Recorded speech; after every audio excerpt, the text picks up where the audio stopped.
Hey salut tout le monde, c'est Dixor. Aujourd'hui on se retrouve pour une nouvelle vidéo. Alors dans cette vidéo je vais vous présenter quelque chose que la plupart des gens n'utilisent pas assez, à savoir les raccourcis clavier. Alors ces raccourcis sur nos ordinateurs, il faut savoir qu'ils peuvent parfois être très utiles. Quand on commence à en maîtriser quelques-uns et qu'on les utilise par-ci par-là, ça peut vraiment nous faire gagner du temps. Et c'est pourquoi aujourd'hui j'ai décidé de faire un petit top 10 des raccourcis que je trouve personnellement les plus utiles et les plus pratiques. Ce top 10 n'est pas un véritable top 10 puisque les raccourcis ne sont pas classés dans l'ordre croissant en termes de coolitude ou d'utilité. Ce sont juste des raccourcis que j'ai sélectionnés et que je vous présente de manière aléatoire. Et deuxièmement, il n'y aura peut-être pas exactement 10 raccourcis, il y en aura certainement un peu plus, mais je trouvais ça beaucoup plus stylé d'appeler ça un top 10 plutôt qu'un top 12 ou encore un top 14. Allez, let's go, c'est parti! Premièrement, nous avons le raccourci F11. Alors F11 est généralement utilisé sur les navigateurs tels que Google Chrome, Firefox ou encore Opera. Et ce petit raccourci va nous permettre de passer en mode plein écran, peu importe où nous nous trouvons sur Internet. Donc je vais par exemple vous faire vite fait une petite démonstration. Je vais ici sur Firefox, je vais sur un site au hasard tel que par exemple DuckDuckGo et j'ai envie de passer en mode plein écran, et bien j'appuie sur F11. Et voilà, je passe en mode plein écran. Comme vous pouvez le voir, il n'y a plus rien qui me dérange. Je suis sur Internet et il n'y a plus de barres de tous les côtés.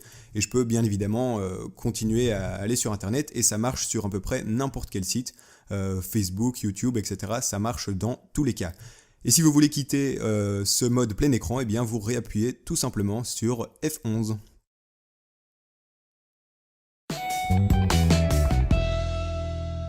Le prochain raccourci, à savoir CTRL plus Tab, est également utile au niveau des navigateurs puisqu'il va nous permettre de passer d'un onglet à l'autre quand on en a plusieurs qui sont ouverts.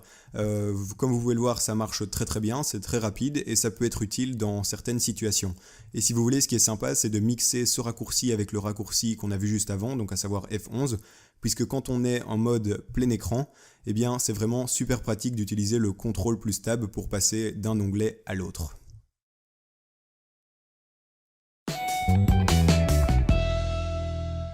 Le raccourci Windows plus M nous permet de minimiser l'ensemble des fenêtres ouvertes sur notre ordinateur en moins d'une seconde.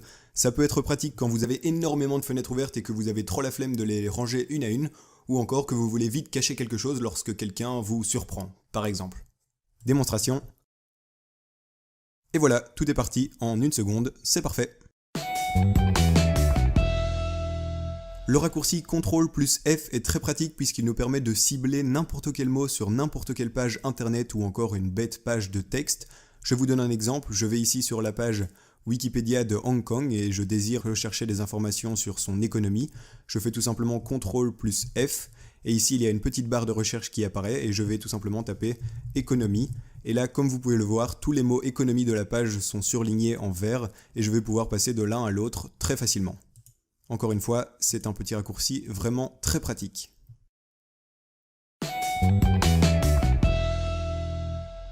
CTRL plus Z est certainement un des raccourcis les plus connus puisqu'il nous permet de revenir en arrière lorsque l'on a fait une erreur. Il marche à peu près sur tous les logiciels, que ce soit des logiciels de graphisme ou encore des logiciels de traitement de texte. Je vous donne un petit exemple, je suis ici en train de faire un superbe dessin et je glisse un moment et poc, je fais une erreur. Et bien pour revenir en arrière, je fais CTRL Z et voilà, l'erreur est effacée. Voici un de mes raccourcis préférés puisqu'il permet de faire du multitasking. Le raccourci Alt plus Tab va en effet nous permettre de passer d'une fenêtre à l'autre de manière très simple et très rapide. Je vous montre, j'appuie sur les touches Alt plus Tab et je peux passer d'une fenêtre à l'autre de manière vraiment très simple et assez rapide.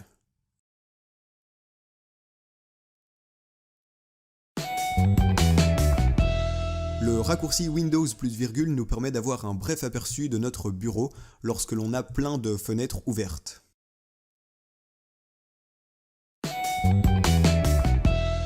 Voici maintenant le premier raccourci qui n'est pas un raccourci exclusivement clavier puisque l'on va également utiliser notre souris. En effet, on va utiliser une touche de notre clavier, à savoir CTRL, plus la molette de notre souris pour zoomer.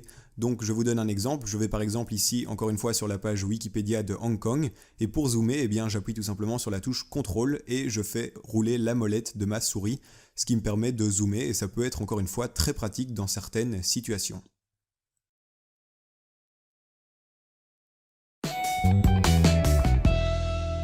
Le prochain raccourci est vraiment très sympa puisqu'il nous donne un aperçu de toutes les fenêtres ouvertes sur notre barre des tâches. Donc en faisant tout simplement la touche Windows plus T, on peut avoir accès à toutes les fenêtres ouvertes et c'est assez pratique.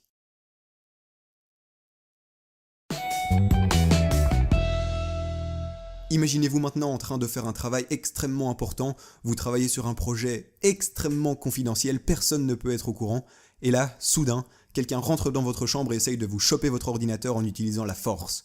Que faites-vous ? Vous n'avez pas beaucoup de temps, et bien vous utilisez le dernier raccourci que je vous présente aujourd'hui, à savoir Windows plus L, qui va instantanément verrouiller votre ordinateur. Alors je ne vais pas tester ce raccourci devant vous, puisque sinon eh bien, ça va arrêter la capture de mon écran, mais je vous conseille de le tester et vous verrez, ça marche. Pour terminer ce top 10 des raccourcis clavier, je vais vous faire part d'un petit bonus assez sympa, vous allez voir. Alors vous allez tout simplement devoir vous retrouver face à la vidéo que vous êtes en train de regarder actuellement. Vous allez quitter le mode plein écran si vous êtes en train de regarder la vidéo en plein écran. Et ensuite, c'est très simple, vous allez cliquer ici sur la barre de recherche une fois, jusqu'à ce que le petit curseur ici apparaisse et commence à clignoter. Et ensuite, ce que vous allez faire, c'est appuyer plusieurs fois sur la touche Tab. Alors, le nombre de fois que vous allez devoir appuyer va dépendre de votre navigateur et de la manière dont est disposée votre page. Mais ça devrait tourner environ entre les 10 et 15 fois, ou peut-être même un peu plus. Mais en gros, à chaque fois que vous allez cliquer sur Tab, le petit curseur, donc votre souris en quelque sorte, va passer d'une action à l'autre qui se situe sur la page. Donc ça va aller là, puis ça va aller ici sur le bouton, puis sur un autre bouton, un autre bouton, un autre bouton, etc.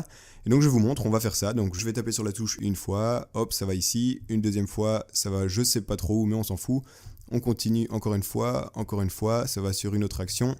Encore, pack. Ah, là on se retrouve ici sur le lien qui va vers ma chaîne. Encore une fois, POC.